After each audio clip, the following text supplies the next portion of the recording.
Fight fans, this is BenchwarmedMMA, and thank you for tuning in. Today we have something a little different. I've realized that the NBA has MVPs, the NFL has MVPs, you even have the Ballon d'Or, and it got me thinking, what about the UFC? Now, this is going to be the first video in our If the UFC Had MVP series, and it is going to be pretty quick. We break it down by decade. So the first video today is going to be from 1993 to 99. Then you have 2000 to 2009, 2010 to 2019, and then 2019 to your current champions. So without further ado, let's dive right in. Now, for 1994 and 93, we do have a back-to-back champion, our first back-to-back champion, in Royce Gracie. Now, Royce was definitely a pioneer, to say the least. Someone who came into the end at 1993 UFC, which was just the birth of the UFC, and he instantly proved that Brazilian Jiu-Jitsu was the most effective real fight martial arts on the planet. He shocked the world by beating larger, stronger fighters with pure technique. Nobody had a bigger impact on the sport's launch than Royce Gracie. Now, in 94 as well, he didn't just dominate, he took over the sport. He won UFC 2 by finishing 4 fighters in one night, then won UFC 4 by submitting Dan Severn. This was the peak of the Gracie era, and no one even came close. Some of his notable wins for the 2 years include Ken Shamrock, Art Jimerson, Dan Severn, and Jason DeLucia. Now, let's dive right in to 95. 1995's MVP is Ken Shamrock. Why he's the MVP? Well, 95 was the rise of the world's most dangerous man. The UFC introduced the super fight title, and Shamrock became its first dominant champion. He was the company's biggest star, and on top of the pound-for-pound fighter, outside of Royce, of course. Now, some of his notable wins that year would be Dan Severn, who had the super fight title, and he beat him at UFC 6 to become champion. He even beat Oleg Taktarov, who was a super fight draw. While technically a draw, it did raise Shamrock's stock and cemented his status as the elite.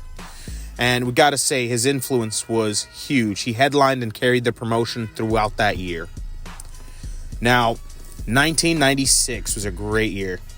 To dive in, why Dan Severn is the 1996 MVP was because he was an absolute machine in 96.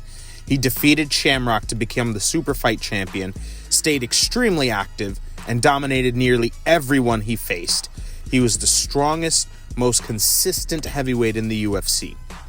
Some of his notable wins include, of course, Ken Shamrock, who he beat for the super fight title in a massive strategic battle, and even Tank Abbott. He out-wrestled and neutralized one of the most dangerous brawlers up until that point in the UFC. Severn was no question the top dog of the heavyweight division in 1996. Now, to move on to 97, our 1997 MVP is Mark Coleman. Why he's the MVP?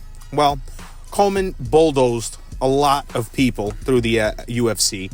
He won 2 tournaments back-to-back and became the first ever UFC heavyweight champion.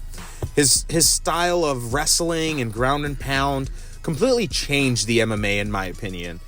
Some of his great notable wins, were Don Fry. I mean, who doesn't know that manly man? He dominated him in the UFC 10 final. He beat Tank Abbott, completely wrecked him at UFC 11. And even Dan Severn beat him at UFC 12 to become the first UFC heavyweight champion. In 97, no one came close to Coleman in domination. 1998, what a year. Now, the MVP is no one other than Randy Couture. 1998 was defined by one huge upset. Randy Couture defeating Maurice Smith and taking the UFC heavyweight title. This win really changed how people viewed clinch wrestling in MMA. He also defeated a young Vitor Belfort, proving he was elite, to say the very least. Some of his noticeable wins are Maurice Smith, of course, and Vitor Belfort. 2 massive wins, just enough to make Couture the clear MVP. Now, last but not least, to dive right into it, arguably one of my favorite fighters of all time, super underrated, 1999 MVP Frank Shamrock. Why he's the MVP? Well, Frank was the most complete fighter in the world. His cardio, his pace, and just his all-around MMA skills were way ahead of the era. He defended his belt multiple times and ended the year with a legendary fight versus Tito Ortiz. A fight that you can go back and watch now, and I promise you it'll give you just as many goosebumps as it did then. Now, some of the notable wins in 1999 for Frank Shamrock were Tito Ortiz, who by far had one of the greatest fights ever and broke Tito mentally and physically, in my opinion.